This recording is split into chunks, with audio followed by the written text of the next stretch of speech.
everybody, it's back. Welcome to another edition of No Limits. How many times I don't do No Limits like candy to fire up, but when I bring on No Limits, people know what kind of a show this is.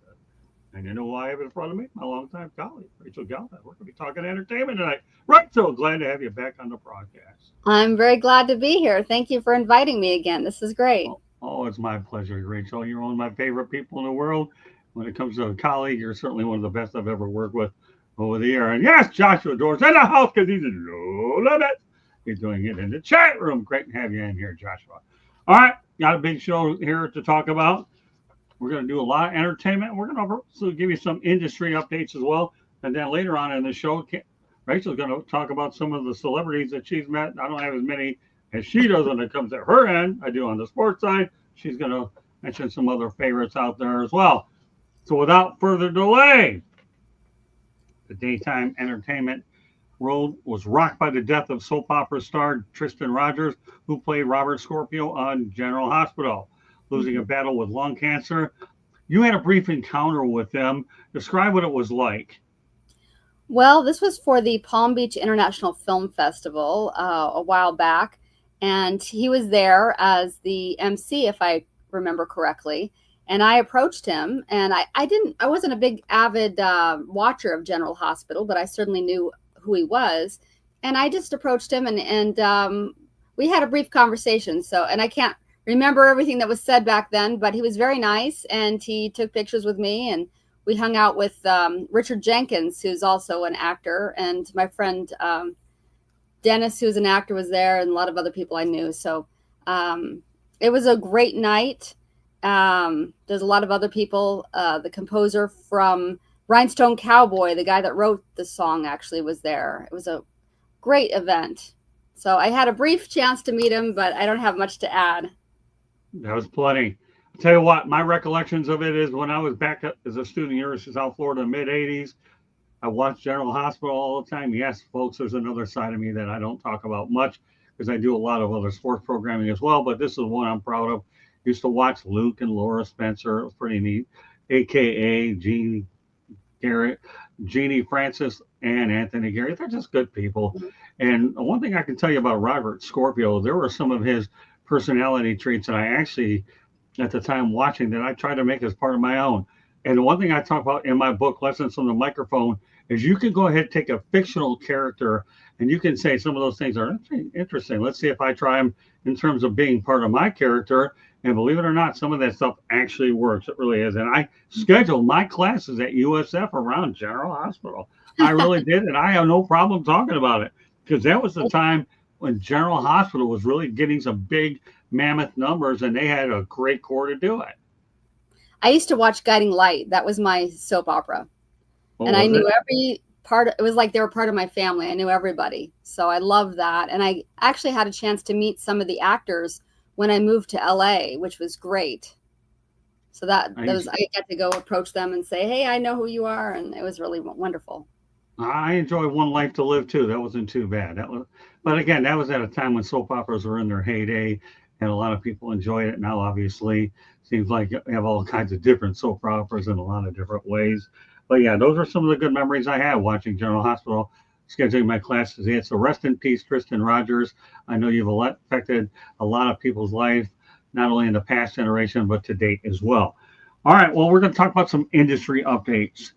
And I know for you, it had to be emotional to watch the Deerfield Beach Observer building being demolished.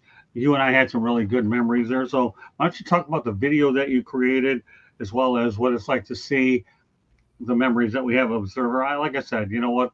They were in my place for a lot of years. I learned a lot from them. Really enjoyed a staff that really edited your work and they cared about your work. And I always look at that as a very enjoyable tenure in mine. But I'm going to turn it over to you. You know, I saw that video and I know you're a very emotional individual. And I didn't know that they were actually going to turn them into apartments, but at least they're going to let's not kid ourselves. That location where they're at is prime for apartments. It really, really is. So it's definitely a great location. So go ahead and take it from there. Yeah, last night I was outside at 11 o'clock at night where the Observer building was and still is for now. doing a video, a very emotional video. I was bawling my eyes out. I saw online that they were starting to demolish it. So I ran out there as soon as I saw that and thought I better go now.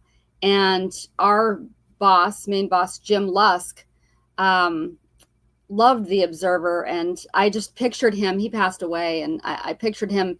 He was in a scooter in the later days, and he would scoot up to the building from his house, which was nearby. And just all the memories flooded back of when he was driving a car and scooting out and saying breaking news. And we had these huge cameras because I was the host for Observer TV as well as being the editor.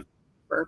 And he would say, "Come on, Rachel, we're going to go do breaking news." And we would run out. So all of those memories came back, and the silliness between the colleagues, and people would come visit me. I had a big office with a big glass window, and I could see them coming, and a lot of the community people would come and just visit me and bring me gifts. And it was the best job ever. I miss it dearly. I started working there in 2008, and the paper closed in 2019, unfortunately.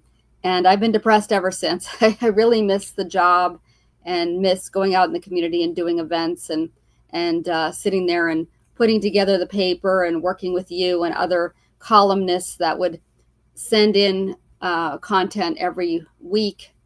It was a wonderful experience, and I'll still have the memories, but it was really difficult watching, that half of the building is, torn down right now. They took down part of the west side, and it's actually not a lot, but it's a big portion on part of the side there. And I went by today, and what's really funny is they put up a fence now around the building.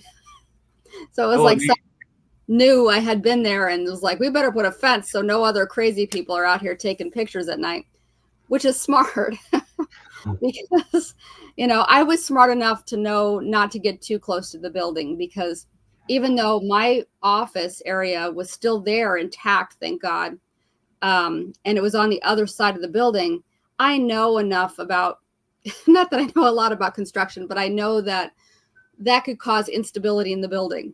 So the whole thing could come down, and I don't want to be anywhere near it. So I didn't get close, but some other stupid person might get really close to it and something could happen. So it's smart for them to put a fence up.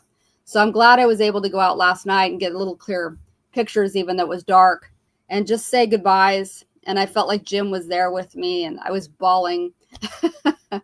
But it's a historic building. It was built in 1962, and our publisher took it over in 1980. So I have some pictures of the newspapers from back then that I posted as well on my Facebook. Yeah, that was the year I was born in 1962. I don't know if you ever knew that, but I was born in 1962. If you didn't know that, you do now. I'll just show you. Some of this great stuff comes in handy. Thanks for joining us, Kneecap Fight. I'm looking forward to a reunion with you. You and I did a lot of great work, and I'm looking forward to having a pretty fun night with you and the people in the country club as well. So thanks for stopping in. Rachel, certainly Kneecap and everybody out there are one of my favorite people I've worked with. Let's talk about the rapport that we have. One thing I enjoyed about you is you had a really deep appreciation for the experience that I've had in this industry. And I used to not only enjoy writing about FAU sports, but you and Diane would always hit me up with the Super Bowl stuff as well. So let's talk about our working relationship. What is it about me that you found interesting? I don't know. I may be putting you on the limb because I'm here asking you the question, but come on. Well, you certainly have a lot of passion for what you do, and you're really tenacious, and you would really go after those interviews with some of fairly big people in the sports world. And that was really impressive. And that was the big thing that, kind of made you stand out, that you were willing to go in the trenches and get the interview, and were very professional about it. And that was really appreciated. Thank you very much. And just for those of you that are watching right now for the first time all week, I had a great interview that I had with Don Mattingly over at Lone Depot Park on Saturday. So I hope you can see it on the South Florida Tribune YouTube channel as well. Don Mattingly is one of my favorite people. And again, when I did the Observer, I think one of the things I enjoyed about the Observer was when Rick Green was the editor, he hired me on there, and I was able to develop contacts with FAU, and we're still going strong with that for sure. So George Bufara, Scott's color red. I guess he likes it, right? Just like you. rocking it again, looking sharp. Thinking, hey, she looks pretty good in pink too. I'll tell you. Then Thank again, you. if you've ever met Rachel in person, she looks pretty good anyways. And you're gonna be partial toward a teammate, but really, she's unbelievable. And but George, thanks, George, for popping in. Much appreciated. So let's talk about as we continue in the newspaper business. Okay, Mhm. the Detroit Free Press and News are going to end their joint operations agreement at the end of 2025. So here's the thing. We know where newspapers are going. The Yeah. Observer did a dynamite job for as an independent observer entity for a long, long time. Yeah. I give them credit for their longevity, but now we're taking it to a different level about a joint operations agreement where they pretty much share everything, but they have their own Mhm. name. What are your thoughts about developments when you talk about the news and the free press? Well, I've seen that happen before where people have teamed up like that and had two different entities. And, that's smart. At least it keeps something going because, as you know, everything's going online. And it's sad because a lot of people miss the Observer so much. I know I do. Right. I agree. I mean, joint operating agreements are what they are. You had two major heavyweights teaming up. And that leads me to my next one because this one, if you thought the news and the free press were big, this just came out today. According to the New York Times, the Atlanta Journal Constitution is going to quit print cold turkey. Get this, okay? And it'll be exclusive to digital. I Yeah. saw this coming years ago when I started the South Florida Tribune, then proceeded to add broadcasting, taking a page, by the way, out of the Observer way of doing things, and they created Observer TV. So Yeah. what I saw many years ago, hey, let's face it, when you're in the business a long time, you see where the trends are going. So I Mhm. take pride in the fact that my company, the Tribune, is a digital publication, but all these big heavyweights are starting to see it now. Print costs money. And Yeah, absolutely. so my model came actually when I think about the observer's legacy with me, and that's actually mentioned in my book, Lessons from the Microphone, that with Jim Lusk. In fact, there are times that I was going to do stuff projects with you on Observer TV, but for some reason or another, those situations didn't come to fruition. But Jim and Mhm. I had talked about it, but it doesn't matter. I liked what they were doing so much that what happened at the Observer is something that I take. And now when I look at where we are as an operation, that part of the Observer, that legacy exists, and that legacy is part of what we do. So, what are your thoughts about the fact? First of all, let's talk about the Atlanta Journal Constitution. You're not going into that airport anymore getting any paper because they're not printing them out. Yeah, that's really too bad. Like I said, that it's kind of going that way, and we were able to maintain being in print until 2020, right before COVID hit. So actually, I take it back. It was 2019, actually, that we December. No, that makes sense. December 2019, I believe, is when we stopped publication. But we also have a website that we would put certain stories up there on the website, and that's still available. All those old stories are still up there. And once in a while, I will add a story, but it's just kind of in my free time. But the Observer TV was something that was born out of Jim Lusk and I, teaming up and doing it. And we were the first people that I know of all the publications, including the Sun Sentinel, that was doing a television station online like that. In fact, Right. I was teaching one of the Sun Sentinel people that was with the camera what to do. And later on, of course, they became really prolific in that. So, and now everybody seems to have a TV station. So we were really at the forefront of that. And then I went on to do my own blog podcast, kind of like this, except it was not with video, called Blog Talk Radio. That was Mm, born out of that. And that right. was about the film industry, which we're going to get into as well, that I'm also a part of as an actress. So I won't go into that yet. That's fine. Let's talk about your thoughts about the Atlanta Journal Constitution finally doing away with print and going digital. I mean, that to Yeah, me is huge. yeah, it is. I think it's terrible, and unfortunately, it makes good business sense. It is really expensive to print, and it's just getting more and more expensive. Right now, I work for another company that prints three publications about travel for meeting planners, and the boss is constantly sending us memos. Paper went up again. Stamps went up again. So it's really difficult to stay in business unless you have $1 million ready to spend. It's so hard these days. So Okay, digital is definitely the way to go. so this you brought up an interesting point. Now let's talk about that a little bit more. So you do keep the Observer online going. I think that's good. I mean, if they've given you pretty much the ability to keep that legacy alive, how do you yourself, Rachel, keep the Observer online going? Because who knows, there might be some people that they want to contribute to that every now and then, and why not? I mean, just because again, we and that's what is a great segue to us talk about the Atlanta Journal Constitution. That hey, it may not be out print wise, but let's face it, Candy controls what we do here and does it, and you're pretty good when it comes to putting that stuff up, anyways, and being able to do it. So, tell me more about the Observer online and how you're able to keep that going. Well, I have control of the website, and we just thought we'd keep it up because we don't have, it's so old. It's not a easy process to back that stuff up, and we want it available for people because, we've been there forever, and it's been online at least since maybe 2007. Maybe we put the website up. So Right. all of those stories are still there and available. So people can go, there's a search option that if they put in the, name of an article or a topic, they can see if there's any articles that pop up. And not every article is online still, but there's still a lot there, especially the front cover stories or specific ones that we put there. Unfortunately, the Observer TV portion is no longer because Right. it was through live stream and that went out of business.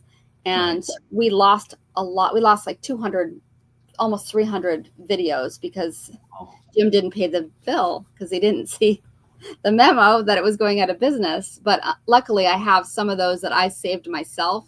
So I do hmm. have, I don't know, 20 maybe out of that 300 that I did that is still available. But I don't have those up anywhere other than my own social media if I happen to post it. As far as the Observer, again, the website, I do put up once in a while, like I said, I will add something like about the tax incentives. That's what's it called? The tax free holiday that's happening right now for back to school, which ends the end of the month, Right. coming up this weekend. So I put something about that or about don't forget daylight savings time, which were always Jim's big pushes. He always liked writing about that, and Santa Claus with the NORAD tracker. Little things that Jim would always be on me at, like, don't forget this. I always make sure to put that up for Jim. And if there's a hot story, I will put something up. What's happening right now in Deerfield with, for example, the BSO and the city manager. For those that know, I'm not going to get into that whole battle, but that is such a drama that's happening. It's like I don't even want to get into it. So I haven't put anything up about that. But I did put like the 100th anniversary celebration that they had. I put some pictures and a whole story up about that. I try to keep things a little bit more on the positive side.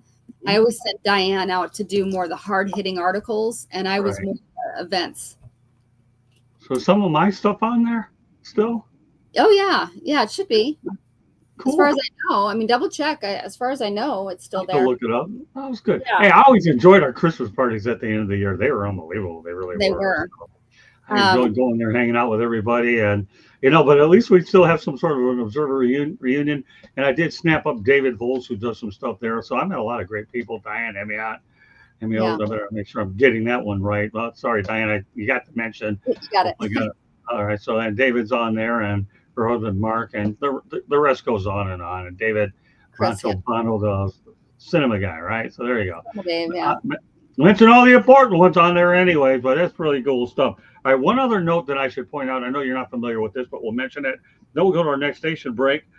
And then we're going to talk about entertainment, Rachel's thing. But Doris Burke is demoted from ESPN's NBA Finals team. Tim Legler will take her place alongside of Mike Breen and Richard Jefferson. Here's what's significant about this, Rachel, and the reason why I brought it up. Doris Burke is one of the big pioneers in sports broadcasting for women, and she's the first woman to ever broadcast an NBA Finals. That's really great. I'm glad ESPN's keeping her. Hate to see her go to number two, but Doris Burke is a type of individual that when you talk about industry pioneers, she certainly is definitely one of those. So I wanted to make sure we brought it up. With that said, we're going to go to a station break. Candy Ebling's going to give it to us. South Florida Tribune Publishing Company published a book, Lessons from the Microphone, Tuning into the Enduring Wisdom of Visionary Leaders. It is written by our host, Scott, the Motor City Madmouth Morganroth. Talks about his 40-plus years in the industry and how it has changed and evolved. Old school media versus new school media. It's available on Amazon, Barnes & Noble, Kindle, Google, and Apple Books. There's also a link on our website, www.southfloridatribune.com, where there is a plethora of great content. If you like to listen to podcasts, you can find us wherever you get your podcast. If you want to advertise or sponsor a show, you can call Scott 954-304-4941. If you want to be a guest or have topic ideas, you can always email us at southfloridatribune@gmail.com. Back to you, Scott. Thank you, Candy. Also coming up after No Limits, we're going to have Fire Up. The Country Club, Candy's going to have a big crew there. I'm going to join on to some big NFL news, and I'd like to come on there and hang out with Candy's Fire Up and the rest of her group. So looking forward to being on there. I have enough energy anyways. It'll be pretty good. So I want to add something real quick, Scott. By all means, go ahead. In addition to what I was mentioning with the website, actually every issue of the newspaper that we had still has been digitized and is available on newspapers.com, which is through ancestry.com. So you do have to pay for that service, but I believe it's free to get on Ancestry at the library. Okay. But every issue has been scanned. So you can see them, the way they were in the newspaper in that way, all the way back. Now, some of the issues Jim got rid of, so we don't have them anymore. But I personally have every copy for the last 5 or 6 years myself. Okay. I still have them physical as well. But yeah, just in case anybody wants to check it out, they can go to newspapers.com. Beautiful. Well, glad you put that in there, and hopefully everybody out there will go ahead and visit it and see the work you've done, as well as some of the work that I've done as well in terms of and all that, as well as the other individuals we mentioned. All right. What we're going to do is I'm going to give you my 2 main celebrities that I met, and then guess who gets to take over the floor?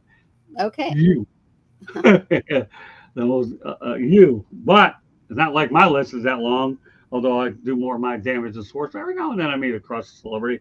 But the 2 main celebrities I want to talk about is Pamela Anderson, who I once met at the Palace of Auburn Hill. Boy, she's adorable in person. She was on TV. She was. And that was for a Detroit Pistons game. And then another one that I met, and I wish we would have had camera phones back then, I really do, was James Earl Jones of the Lion King. And I ended up coming across him at the Evander Holyfield Mike Tyson fight in Las Vegas. And I'm going to tell you, James Earl Jones was unbelievable. We're sitting up a little bit high, and that's where he was. And I was sitting there with my ex-wife, and it was just unbelievable. And the guy spent time talking to me. He really did. He's really down-to-earth, super guy. And that to me was just unbelievable. It really was.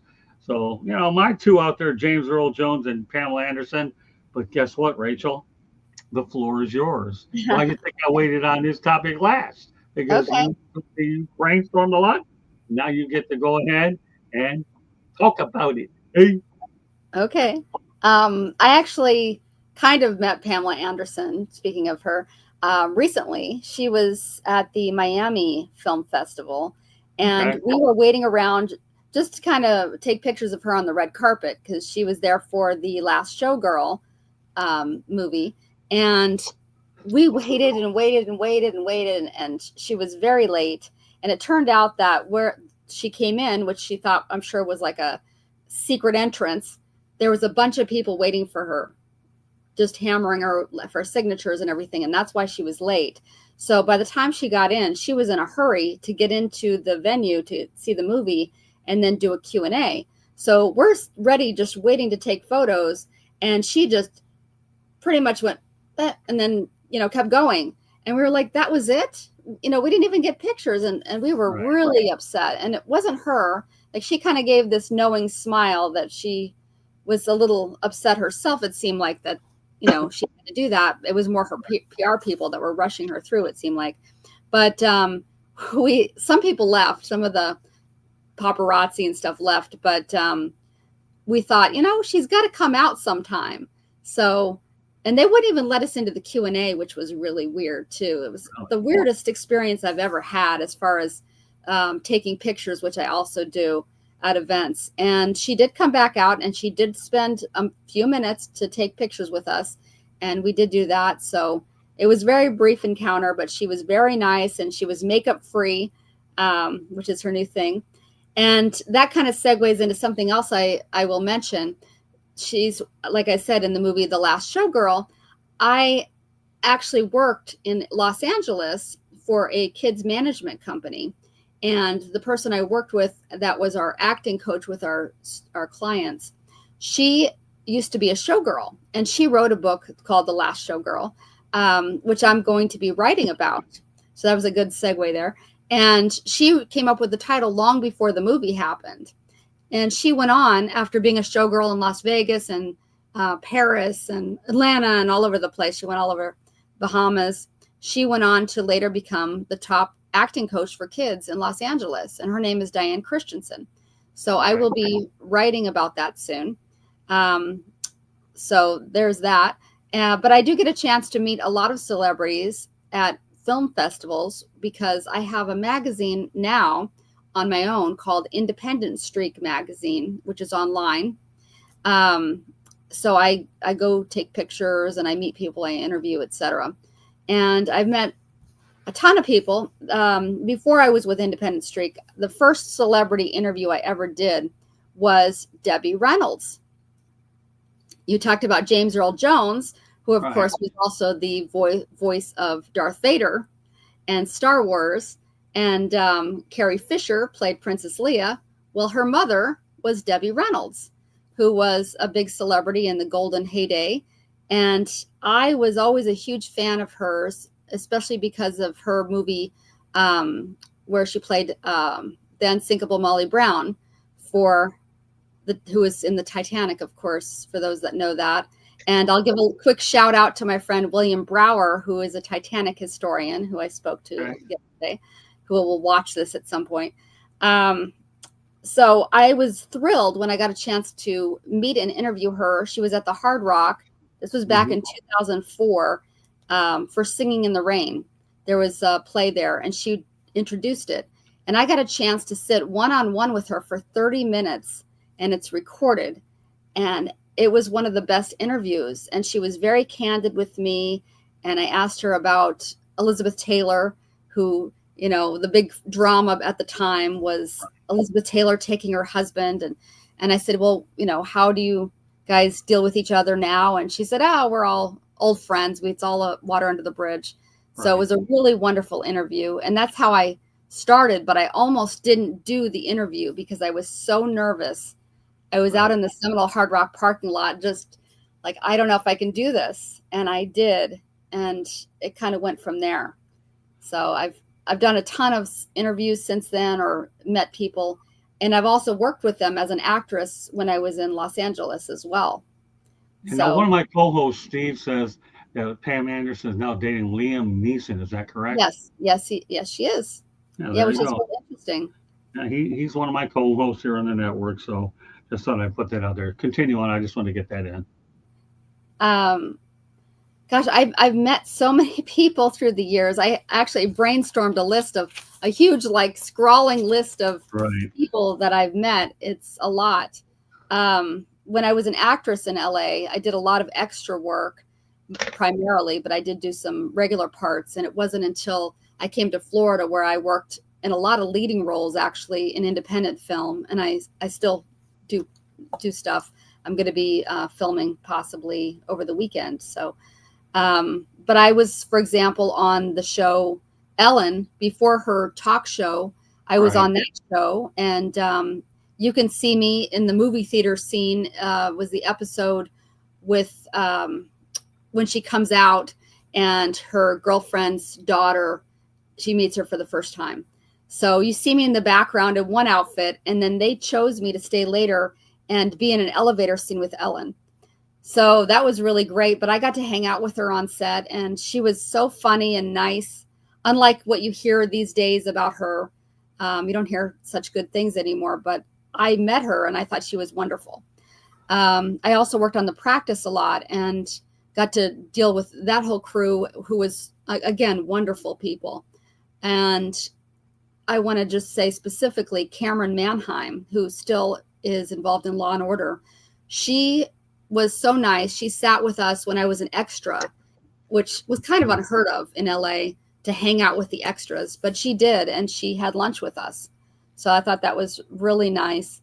I also was on the TV show Clueless, and I got to hang out, me and like a couple other people, with the Clueless cast for the Clueless TV show. And that was great. So I've met some really good people doing extra work. And I think the last time I was on here, I talked about Jamie Lee Curtis. Right. I was in Halloween H2O, and you can see me, and a lot of people like, I saw you on Halloween H2O. That's kind of my big claim to fame. But there was a portion of it where she's speaking to the class. You see me in that part. You see me running for the bus. So I got to kind of hang out with her on set a little bit there. So there was, brief interactions as an actress, but really I got to know people better as a journalist later on, especially at the Fort Lauderdale International Film Festival. I can imagine. So let's go back to Darth Vader. So you had a chance to be part of that Star Wars action. Is that correct? Well, I met Carrie Fisher's mother. And what's kind of cool is that she talked about her granddaughter, who now is an actress as well. So that was kind of cool. Took me forever to watch Star Wars. Just, Steven, my partner, says he loved Ghost. So that was a movie that he really enjoyed watching as well. So we're going to continue to feed the chat room until it gets your wheels turning like it is mine. We have that. And no show would be really, in my opinion, complete unless we talk about our Peter Wein. I mean, Peter Wein was just unbelievable. Yeah, and actually, Peter and I, Peter passed away, for those that don't know. He and I, along with Alan Darnay, who is another journalist who also passed away recently, and Cinema Dave, our colleague, right. The three of us got to interview Karen Allen, who is known for Indiana Jones, Starman, and a bunch of other things, Animal House. And I got to hang out with her. There was an Animal House party. So she was there. And then, like I said, the three of us got to sit down and interview her. And what a thrill that was. She's so humble and wise and nice. She didn't really want to be, in the spotlight at the party. She was kind of in the background, a little bit shy.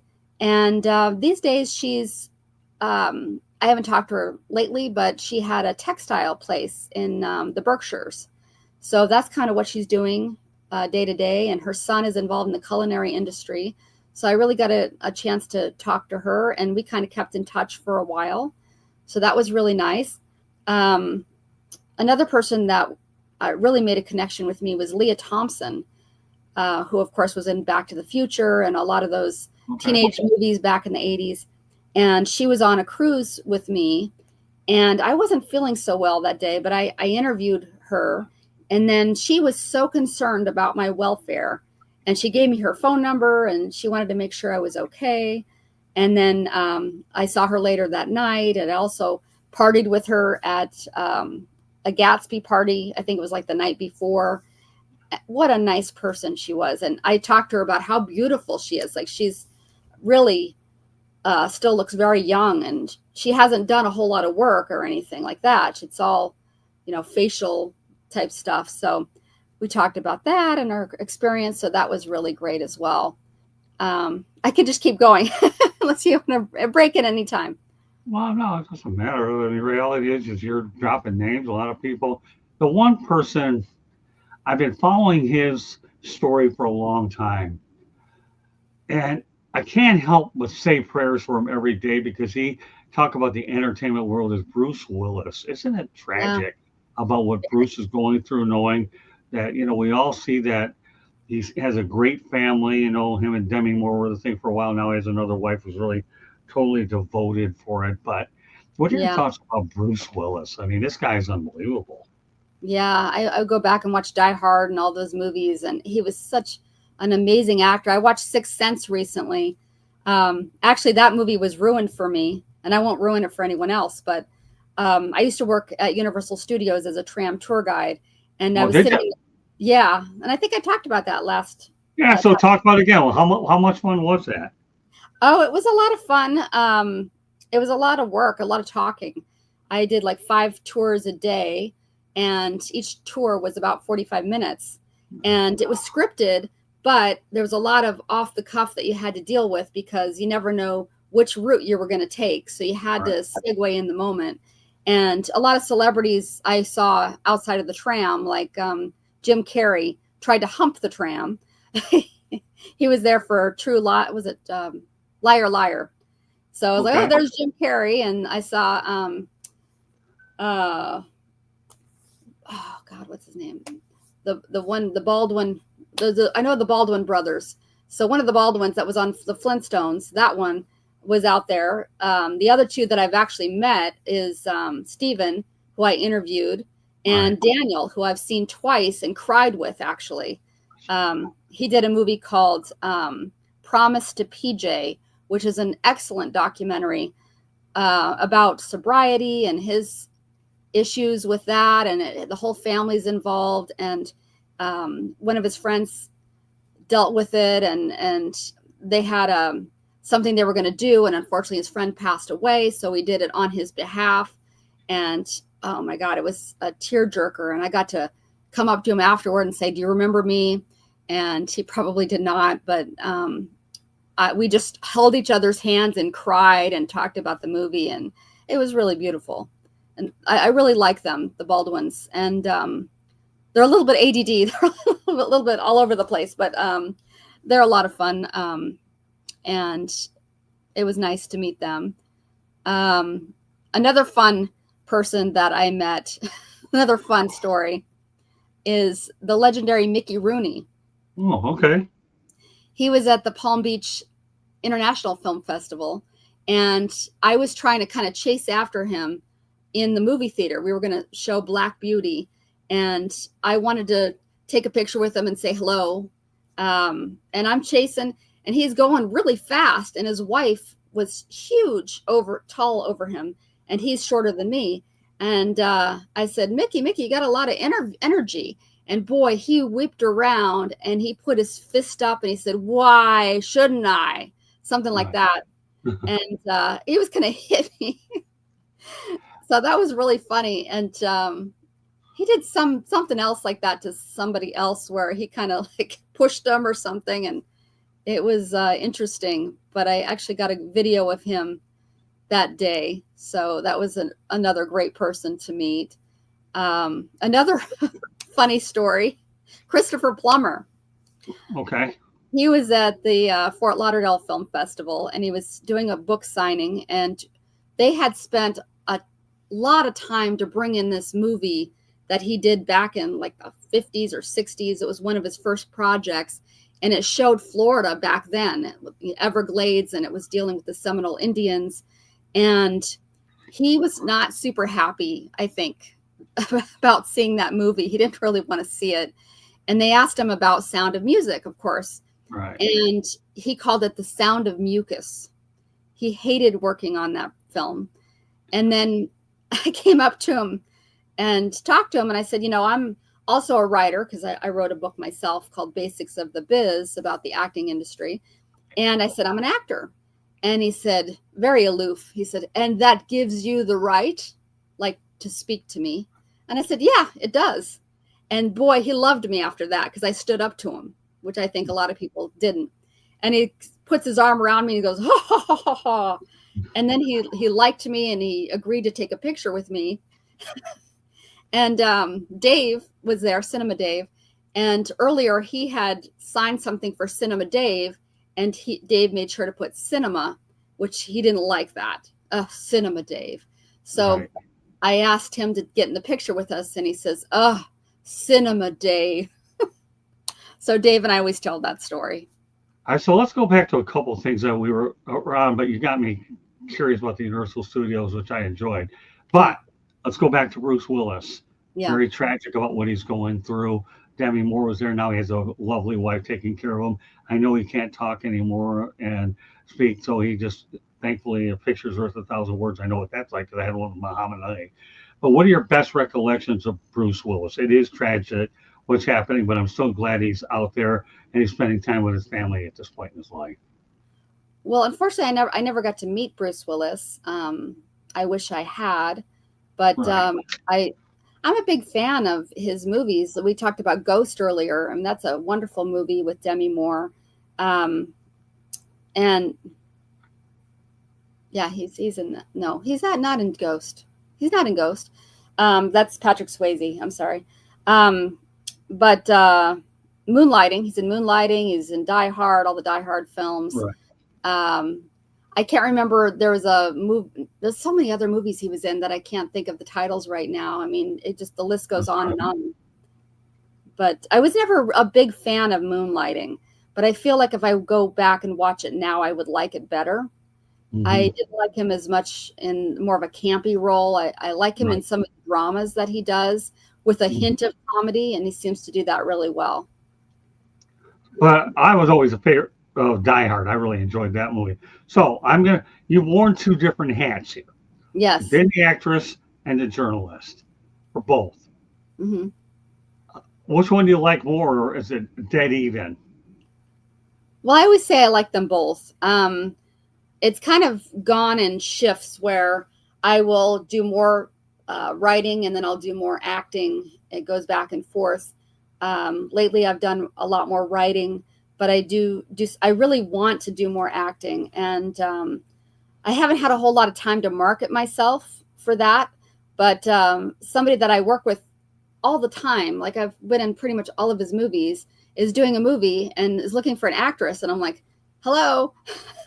But why didn't you ask me? That's kind of weird. Right. So I am looking for acting work, definitely. I'm definitely interested in doing acting. And I had a chance to do some big projects not that long ago. I was in a pilot that's still not out yet that I'm very excited about, called Our Family Pride. And it's gotten a lot of attention for the topic. And I played a businesswoman in that. And, I've done a lot of short films, a lot of features. I was in Sisters of Vengeance, which is about human trafficking, as a reporter. I played a reporter, I don't know how many times. I really don't want to play a reporter anymore. Since I am a reporter, it's very easy for people to put me in that role. But I've done a lot of other parts, people. I've been a serial killer, which I love because it's so opposite of my personality. I've been, kind of the girl next door. I've been a mom. You name it, I've done it, and I can do pretty much anything. I'm very good with character roles. I do a lot of accents. Like I was the Jewish New York. I can't do it now. The Jewish New Yorker next door. You being a serial killer, I really struggle with that one. You, sweet Rachel, being a serial killer. You know what? Here, hold on. See this hat? Really? Seriously? Really? I guess I have a name for that. Really, Sarah? You, Sarah? Oh, this is a bad one. I'm having a bad one. This is Stanford Son. I can't believe it. My Rachel's silly. Oh no, it's okay. I'm still alive.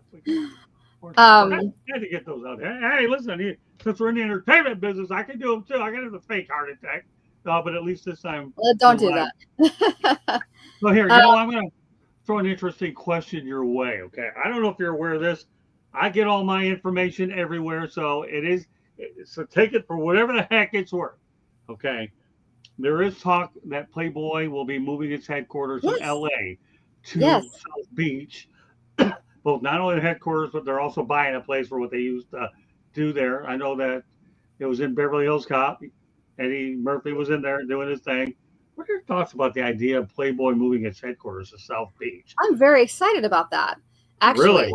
I am. I have a friend who actually, my friend Diane that I was mentioning earlier, she used to be a Playboy bunny. And really? I have another friend as well that used to be a Playboy bunny. So it's kind of cool. And they both had very good experiences. Now, I know that there was a reality a documentary about the Playboy Mansion and everything that was very negative toward it. But these two people had great experiences with it. And I told one of them, I said, if you ever go there, I would love to go with you. I would love to check it out. Yeah, I think that's really, I actually know 3 people that were involved. The third person was kind of in a lifestyle photos in the magazine. So the other 2 people were not in the magazine, but they were Playboy bunnies, which is a big difference. So they weren't stripping in the magazine. They were more just in the clubs, and they had good. Well, I mean, it's interesting how a lot of things are moving out of LA because of expenses, whether it's Vegas, but Florida, the tax structure is so much more easily to deal with than they are in LA. And Playboy's making a business decision. Once upon a time, their headquarters was in Illinois, and of course they were in LA, and now they're headed down to South Beach. I don't get down to South Beach, but let's face it, that I'm dealing with some very major health issues, and I'm hoping that one of these days, if I'm up to it, I can help. You and I can do a book together, depending on how I feel. But it would be an interesting project if the 2 of us ever went down there and tried to do something with our background. I mean, you and I, let's face it, I know who my partner in crime is in real life, and she does a hell of a job being the backbone of this website, as well as my caretaker, and she knows who she is. But the reality is you and I, had some pretty good projects. Wouldn't it be an ambitious undertaking for you and I to go out there? And we'll bring her down there because she shoots some unbelievable videos if she ever wanted to come to do something like, hey, she's not even afraid to eat at Hooters either. Everybody gets on people's nerves about Hooters. You ever eat at Hooters at all? Oh, yeah. I used to go to Hooters all the time. Yeah, their wings are great. I like the chicken fingers. They changed their recipe or something. It got not as good, but for a while, and of course I had a boyfriend that loved going there. So I go with him. Going there because of the wings. I think the wings are just great. But well, the girls aren't bad either. But so really, when we talk in general about the Playboy move, how do you like the move overall in general? And do you think it's going to be not only something that they respond to out in South Beach, but South Florida will undertake something that people in Southern California ended up benefiting for a while? I hope so. I hope it does well. Any business moving to South Florida seems like a good idea. I'd like to get more film business here. There are some big projects that have come this way that some of my friends are involved in as extras. I don't really do extra work anymore. But, with the film incentives, we need better film incentives down here to bring film work down here. Unfortunately, a lot of it's overseas now. It's really crazy. There's game shows that were in LA that are now in Ireland. Like, I think The Floor, I thought I heard The Floor actually was going to be in Ireland, which my friend was on. 2 friends of mine were on with Rob Lowe. So, film-wise, I would love to get more stuff here. Again, any business seems like a good idea if it's a positive influence. Hopefully, Playboy would be a positive influence and not a negative one. We'll see, Well, when they had the magazine, don't kid yourself. I understand that the women were really attractive, but the journalism and the stories in there were awfully good too. Let's not kid ourselves. It's not just a magazine where you look at some very sexy women, but the journalists that they had in there were unbelievable. Yeah. And the amount of magazine style writing that was a part of it, I thought was outstanding. I would write for them. I would write for them in a heartbeat. Me too. I wouldn't think twice about it. I mean, they're journalistically sound. I love human interest feature stories. I know lately my writing's been compromised because of me dealing with Alzheimer's, but I'm still working at it. People don't understand. When you have Alzheimer's, you have to write everything down in sticky notes to remember things because the flow just isn't as good as it used to be when it was natural. But I'm learning to acclimate around it. I don't make excuses for dealing with that, but until you experience it full time, you do. But the reality is, being a writer and the new form of doing things is by doing, whether it's podcasting, broadcasting. I don't think that a lot of people are going to be going to the audio and the visual format anyhow. Blog radio went out of business, and I know a lot of people that were doing shows there. And I was never sold on it in the first place. And I'm just saying why I wasn't. It's because I started out audio by going the Spreaker route and getting over to a lot of things and chose to go YouTube. I knew it was going to be a tougher build to do, but in the end, I think we're just a lot better off this way. But I respect what you were doing. because you were honoring the audio portion. And again, let's face it, your knowledge of journalism. So let me ask you this. Do you think in order to be a good broadcaster, you have to be a good writer first? That's a good question. I think it doesn't hurt because Okay. the research portion of what you really need to do, regardless, is extremely important. Now, for example, like, well, Howard Stern is Right. probably one of the best interviewers I've ever heard. And he's not a writer at all, but he does his research, whether he does it with his team or whatever. And that is the key. I've done extensive research. When I interviewed over the phone, I interviewed Cyndi Lauper. I don't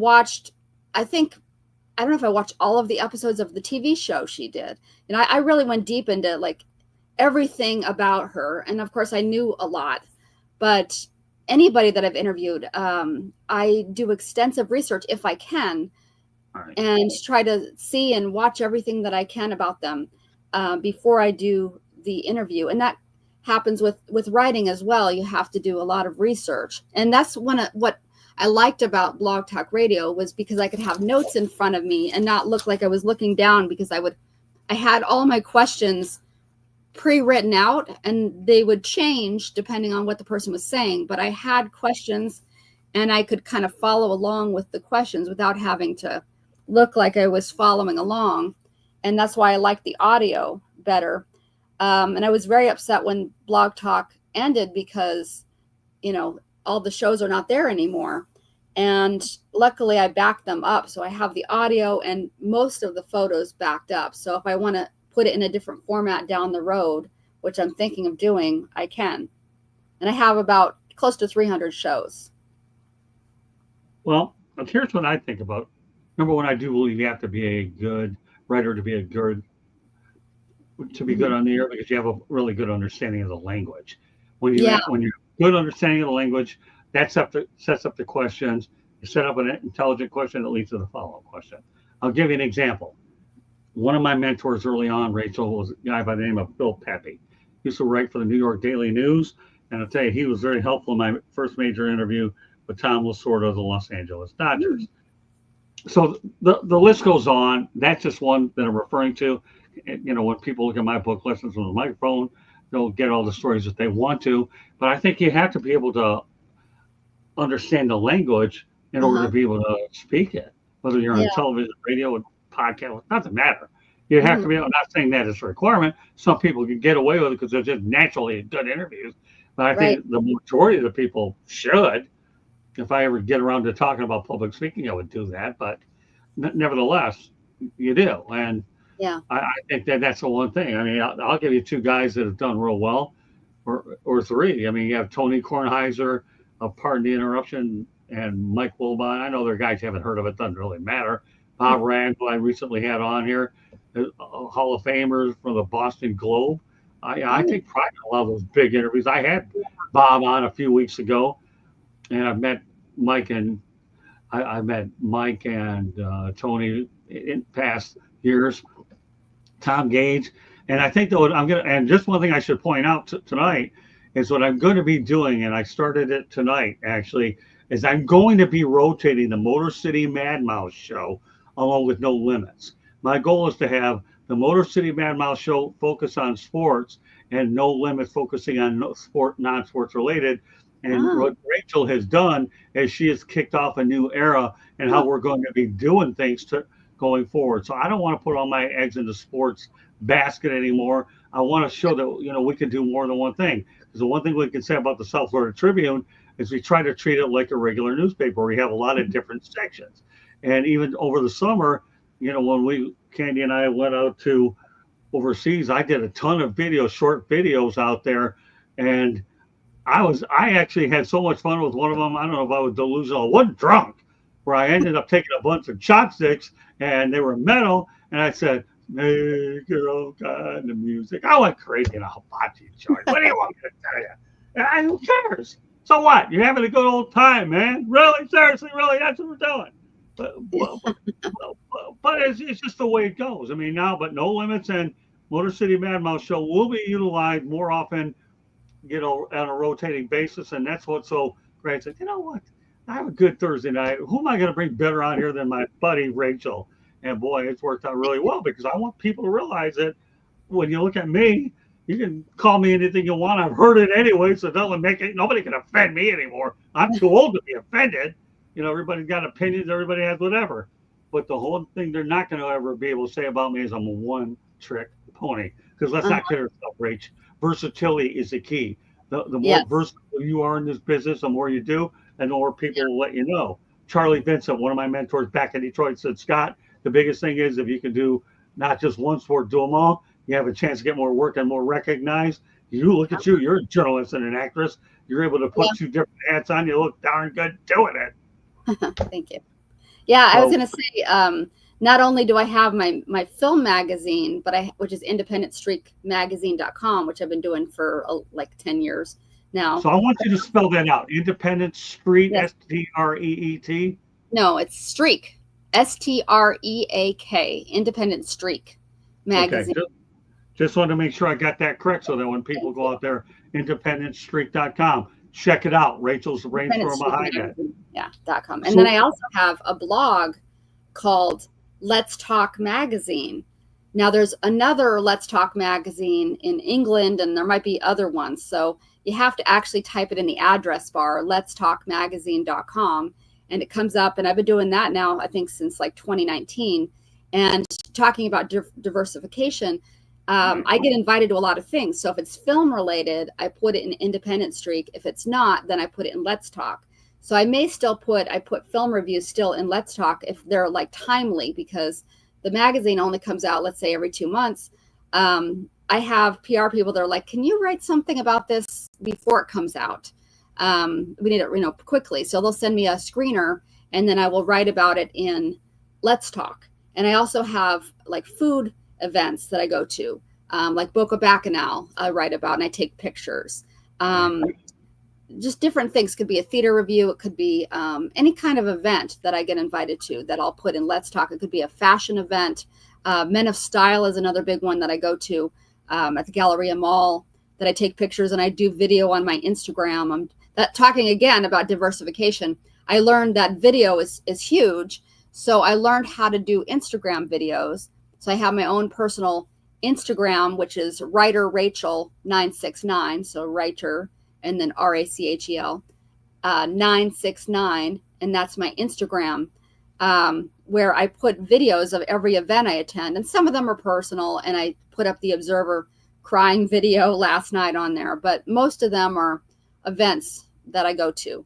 And let me think what else. The Dining Divas events, which are huge blowout events with, glamour and food and everything else. I put those up there, and that got a lot of attention. Ciro DiPaggio, the filmmaker, he did a film called Silent Partners, which is getting a lot of attraction. He's huge. I've watched him grow. It's amazing. And he did Mob King, and that blew up and got huge. He did a TV show, then he did a film, then he did Silent Partners. And coming up on Monday, on Labor Day, he's releasing 2 more films, Cherry Picker and Burning Bridges. And I'll tell you what, he has not taken acting classes, but he is an amazing actor and producer and creator of film. It's incredible to see what he's done. So I will be writing about that, just like I wrote about his other things that he's done.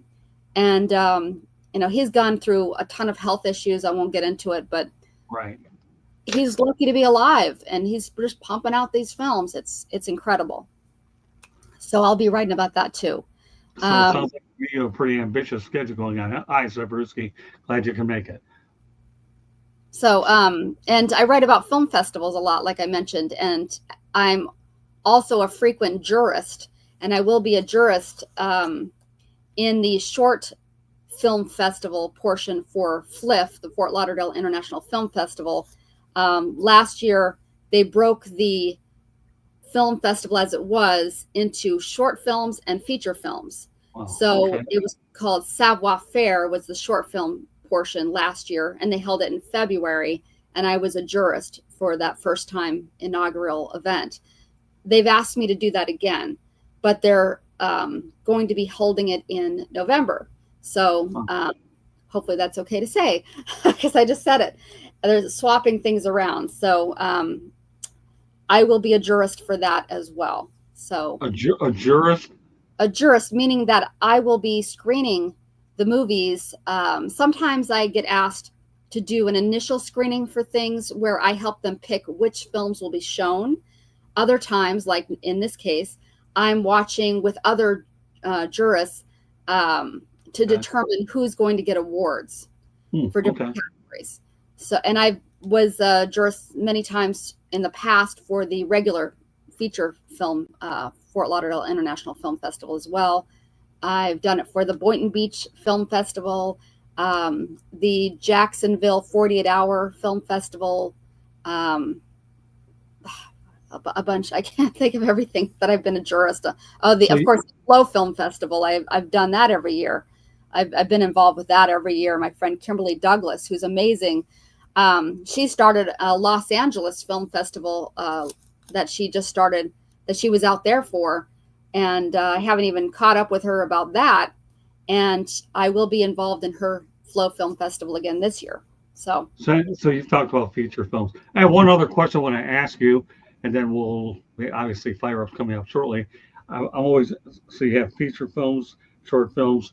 What are your thoughts about the NCIS series? Do you have a chance to watch NCIS at all? I used to watch it. It's been a while, but I know they have. I thought I saw a breakout with two of their characters, and of course they've had different versions of it, is my understanding.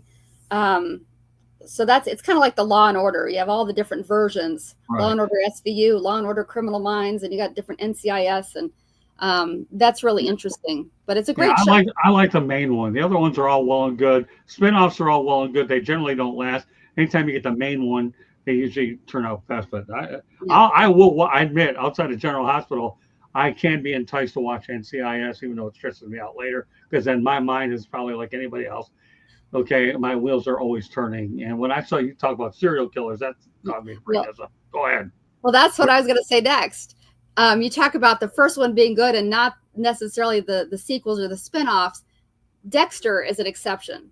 The original Dexter is amazing. And that, of course, was shot here in Florida. And I know some people that were in it. But the sequel to that, where it was going forward in time with his son, I didn't like that as much. But then they went prequel. The prequel with Christian Slater as the father was amazing. The acting was amazing. Then they went back forward in time, and suddenly it's like kind of like the Patrick Duffy moment on Dallas. Was it all a dream? Kind of like how are they bringing this guy back?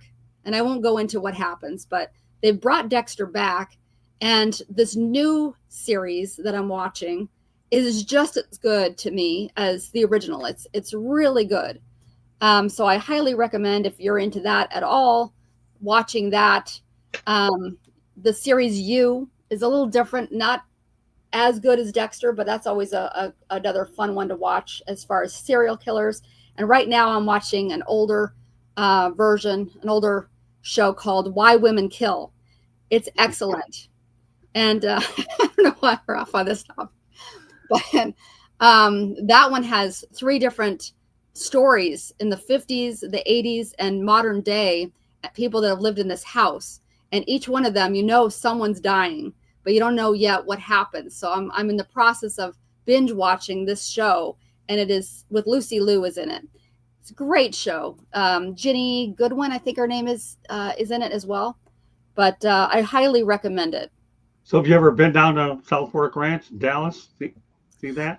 I drove past it. I was in Richardson, Texas, and I think that's where it was. I'm not positive it was Dallas or Richardson. Yeah, I actually went there, and it was a pretty interesting place. That's why I mentioned it to you. You talked about Dallas and Patrick Duffy, so I had no choice. Yeah, it was a pretty interesting place. I was down in Dallas for like 4 or 5 days, covering the Lions and the Dallas Cowboys. Happened to be on a Monday night, by the way. So I was able to steal a couple of extra days, and that was one of them, between that and the Kennedy Museum Observatory and all that. I I was just guess it, pretty. it was Patrick Duffy, right? I got that name right. No, yeah, you're right on target. Yeah, Yeah, the yeah, Ewings, the Ewing yeah, the family. Ewing, yeah, oh, well, the Ewings, that's okay. I But love when you, Dallas, and I yeah, love I didn't have Dynasty. a chance to watch it. Everybody nowadays has their own version called the Dallas Cowboys, and that's another soap opera in itself with Jerry Joe. But that'll be for another day. Yeah, I can tell you, Fire Up will have a lot about him later on as well.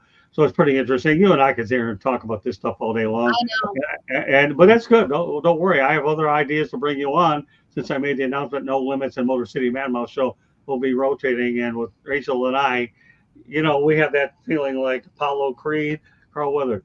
Me, I'm thinking something else. How many times have I lived by that one? There I mean, come on, have I or not? Or am I just lying to you everybody? go. I hope Yeah, not. No, no. I mean, I'll tell you something. I enjoy this whole business. The yeah. creativity is the whole thing, especially nowadays in new media. You don't have to deal with the FCC because when I broke into it years ago, FCC had some really stringent Oh yeah, things they had to do. Now it's a little bit more wide open that right. most people can go out there and say what they're going to do. That's So why last Howard Stern moved to Sirius Radio. Exactly. You know, Exactly. So as we put the show in its entire perspective, how many different things do you have going on, Rachel? Because I know that you're one of those people like I am, where you're passionate about what you're doing. How many hours a day do you need to accomplish everything that Rachel Galvin wants to oh do? my God. Well, this is interesting. I have more than I could possibly accomplish, right? And I recently discovered Chat GPT. Okay. Um, and I was very against it, and that's a whole other topic.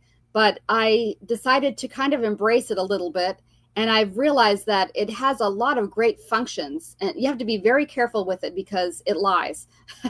So if you try to have it write something for you, you have to check everything because it makes stuff up. It gets it from bad sources, and I've Really? seen it a lot. So I don't use it to write something, but sometimes if I'm really struggling for a title of a story, I'll ask it a question and it will brainstorm. And I never use what it gives me, but it always helps me think of something. And now I'm using it like an assistant. So I use the voice portion, and I was able to walk around my room and say, add this to the task, add that I have to do that to the task list. And it compiled a list for me, which I'm going to be doing that more often because I have so much happening, and trying to organize it all is extremely difficult. I'm having a very hard time. Because I am, like I said, I'm a jurist for things. My friend Kimberly wants me to check out her press release. I haven't even gotten to that yet. Sorry, Kimberly. I get asked to do press for people like PR. I have my magazine. I have the blog. I'm acting. I have my day job, which two people left the job. So I'm actually taking on their responsibilities. So I'm doing more than ever, and I'm working later than ever. So I am not working 9 to 5 anymore. I'm working more like 9 to 6. And then I come home and try to do other projects is a lot. And I have a lot of other ideas. I have all these scripts that I've written in the past that I've thought about revamping or doing something with. I have somebody asked me to do their children's books, so that might be editing that. So I might be doing that. Gosh, I was cast in a couple other projects coming up that I might be doing, and I do voiceovers as well. So I've done some of those. So I can't even think of everything I have going on right now. I'll need you to go ahead and give me some sources of places where I could do voiceovers if you don't mind. If you know anybody that good, I could probably do that if you. There are places, and I've heard of them, and I can't tell you right now because I need to track those down myself. What Okay. I've gotten voiceovers for is specific people asking me to do it. Filmmakers have said, "Hey, do you want to do a voiceover for me?" Like my friend Lou Simone, who is an amazing filmmaker. Right. She has done a lot of all horror films. I love her. She's goth all the way. I love it. And she asked me to be part of a film that she did called 73 Minutes, which was done during COVID. And my friend Aniela was in the lead for that. And she really was in the car by herself throughout the film. And somehow Lou made this suspenseful and interesting. It's a really fun watch. It's, like I said, suspenseful. And I did a voiceover as a radio announcer in the opening of that. And that's now on Tubi. And I did that voiceover in my closet because I have so much clothes in there. It's like a sound booth, believe it or not. Wow. So yeah. So I did it with my laptop in my closet, and it came out perfect. I also did a voiceover for The Haunting of Whaley House, which it was done in LA. I did it again in my closet. I was the 911 operator. That's a big feature film that was out on, all over the place, and with Jose Prendes. And I sent him the reel, and he incorporated it into the film. So I've done some big stuff. And I also have done characters. Like I was asked to be a shark, like a New Yorker shark for a project, which is not out yet. And I don't know if it ever will be, but the filmmaker that was involved with that is pretty huge. And I can't talk about it, but he's made a blockbuster movie. And this was like a side project that he was doing that I got roped into doing. The friend of mine was working on. So, you never know. And I've done voiceovers on commercials that I did in LA. I did one for that. So yeah, it's who you know. It really is in this business. That's okay. No, I get it. So here, now that you brought up one more thing, because now you got me curious, and I know we have to turn over to Fire Up and Candy in a moment, but you were in Universal. How much did you enjoy giving the tour when you had the Jaws out there? I know that it was filmed at Universal Studios, one of the most popular ones in Jaws. But walk me through what it was like to guide people on the Jaws set. Well, when I was a little kid, I was on the tour, and that was my favorite thing. The tram goes around, you see the lake, and you see a man in a boat, and all of a sudden the boat goes whoop, and you're looking at the boat out in the lake, and before you know it, all of a sudden a shark comes up right by the tram and scares the heck out of you and splashes water in your face. So it's kind of a thrill, and you don't really get out and go on the set unless you're like a VIP tour, which I wasn't doing. But that was why when I was a kid, I was like, one day I want to be a tram tour guide. And I did it. And it was a very difficult process to get involved in. I went through like 3 auditions, and then there was like a week of training. And the guidebook was like this huge 3-ring binder that we had to memorize, a 45-minute speech, basically, with a huge other portion of material that we could break into at any moment. So going around that turn, hey George, how you doing? Talking to the boat, supposed man out on the boat. Let's say he's broken down. Well, now I can talk about, this is the set from Jaws, and it was directed by Steven Spielberg. And I could go into, in my mind, that portion about Steven Spielberg that I knew.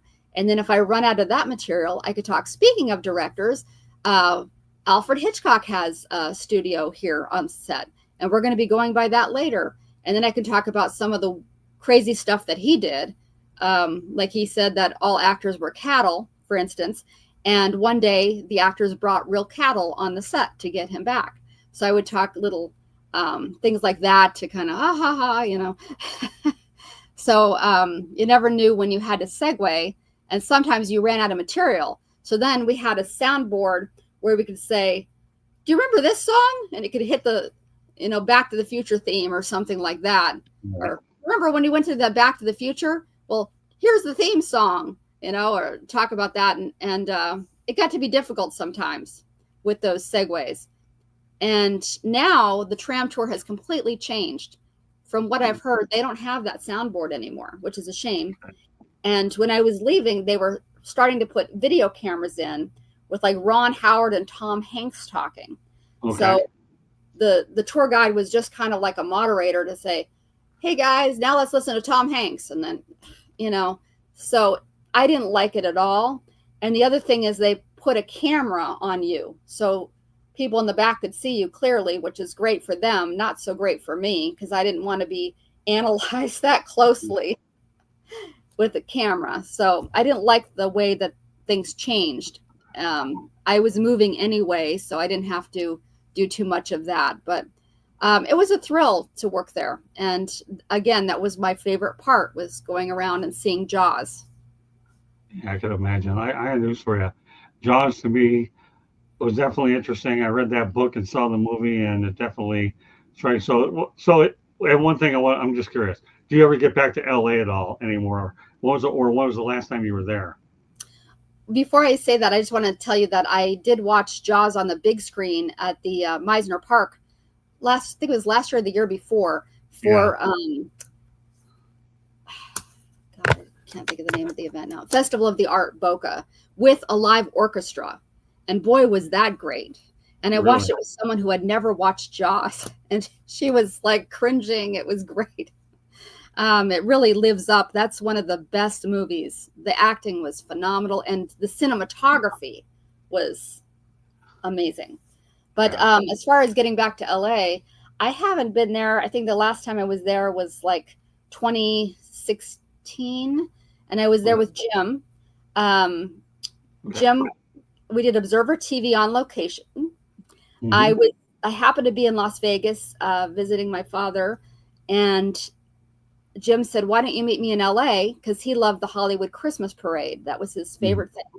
And he flew into LA, and I had my dad drive me to LA and meet him there. And we actually stayed the night. Um, we did the parade. We were there on scene at the parade, and he Hmm. filmed me hosting live. We did a lot of parades here locally, live, including Founders Day and Pompano Christmas Parade and all of that, boat parade, all that. So this was live 3 hour long parade that I had no idea what floats were coming, but I just Hmm. talked the whole time. And here's the military band, and I talked to some people in the crowd, and so that was the last time I was there. And Jim and I got to go see some stuff. He had never really spent time there, so we got to see some of my old haunts, Oh, including that's good. Yeah, that's some good memories. I was there in 2020, so just so everybody know, here's certainly a show that we want everybody to have an opportunity to go out there and listen to it again. But think about it, Rach. We start off with Tristan Rogers, right? yeah, And then we make our way over to the Playboy Mansion, right? Who would have thought I'd talk about that on this show? I know. But hey, listen, it's something that's going to happen in South Florida. And then obviously we're talking about your incredible background meeting people, as well as some media updates that people I think should be aware of nowadays. That yes, newspapers have seen their better times. And you and I were part of a newspaper that allowed you to be a part of Observer TV and help me create the foundation for what we're doing now. yes, So, I just goes to show you that when you put this show into perspective, that there's a lot of different layers to what we did on No Limits, and I'm glad that you and I have an opportunity to open up a lot of eyes, notes, ears, and note a lot of eyes and ears about yes, what this business is really all about, and what you've done as a journalist, and what I've tried to do in just media in general, puts it all in perspective. There's an awful lot of layers on there. Hello, Racing Rabbit. He's racing to the finish line as we get ready to wrap it up. But Rachel, I think that's what makes it pretty interesting. Jim Lusk was very helpful to both of us, and yes, I have the utmost of respect for the guy. I really do, but I think that when he sees you and I up in heaven doing this thing, it's not bad. I think the only thing is, Jim, if you're looking down on heaven, he's probably thinking, I wish somehow, some way would have paired these two up more often. But at least we did inside the writing realm. But it's okay, Jim. I encourage you to go out there, and if you're able to get it up in heaven, listen to this, watch it, however you're doing it up there, my man, because we're a product of what you did at the Observer. And as much as Rachel got emotional about what she did with the building, yeah. well, we can put it all in perspective tonight. So with that said, Katie, why don't you come on real quick, give everybody a preview of what we're doing for Fire Up a little while yours truly gets to do too. But this has been a pleasant change, and Rachel and I are setting a new trend tonight. Go ahead, Ken. Well, coming up on Fire Up, we are going to be talking about the big news that everybody in the NFL is talking about. Jerry Jones' loss is the Green Bay Packers' gain. The trade for Micah Parsons. We're also going to be previewing college football because let's face it, it started tonight. So we'll be talking a little bit of sports like that. So Looking forward to it, Scott, and looking forward to having you on the Country Club. I don't get on there too often, Rachel, but you know what? Tonight it was one of those nights where I want to have you on here and talk about something different. And of course, Yes. Country Club. We normally have Sports Wrap on, but this was the unique that I decided against Sports Wrap and put us on.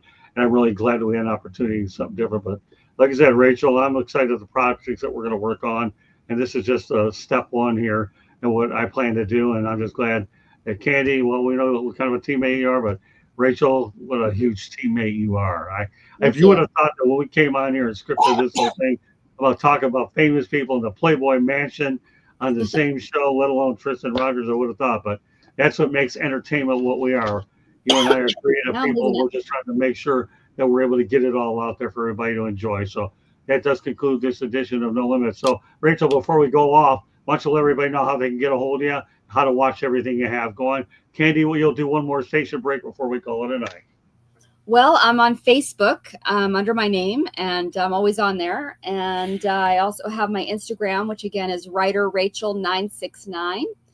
And you can check out my magazine at independentstreakmagazine.com. Again, that's STREAK. And my blog is letstalkmagazine.com. So those are the main things right now. Very good. All right, Candy, one more station break.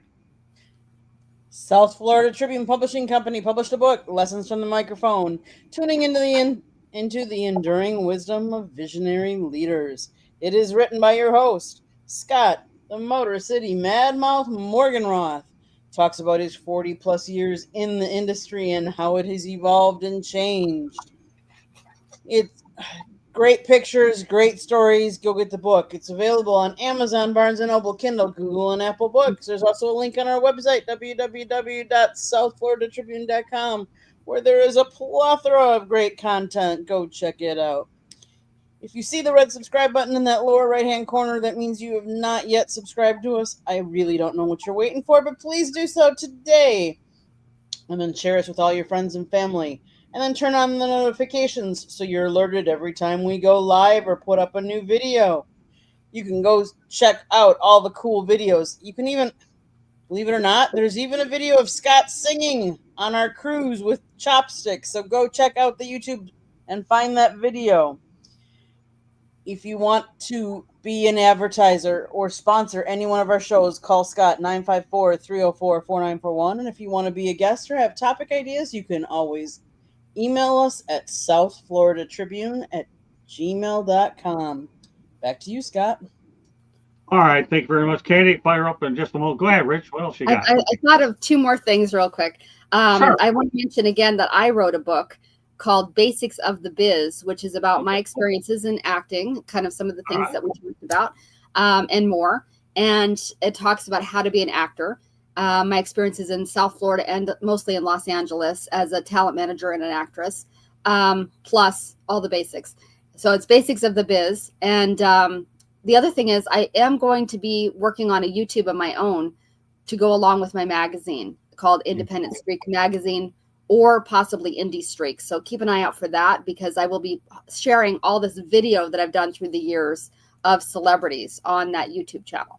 Well, you should. You have a great foundation. You might as well. The foundation's already there for you. I encourage you to do it. Anything I can do as your colleague here to support you. You know darn well, Rachel, I'm going to do it. All I'm going to I'm going to make sure we send this to you so you put it on there with it. How's that sound? Yeah. Thank you. Finance everything. Find a way, and then of course I'll be leaning on you, whether it's a co-author, editor. I don't know. I have to see how things play out at the end of the year. But I guarantee we'll be talking about other projects. But meanwhile, I'm glad you had a chance to come on tonight. No Limits. Hope everybody enjoyed this show. A change of pace, but I got news for you. There'll be a lot more change of pace. What you saw tonight is the beginning of a new trend here on the network. So with that said, on behalf of one of my favorite guests, Rachel Galvin, my colleague and my partner in crime in this industry, I want to thank you very much for joining us on No Limits. You gotta get louder. It doesn't matter. And Fire Up is next. Thank you very much, everybody, and we'll see you on the next night. Thanks for joining us, Rachel. God bless. Okay. Thank you. Okay. You're welcome. Take care. Bye.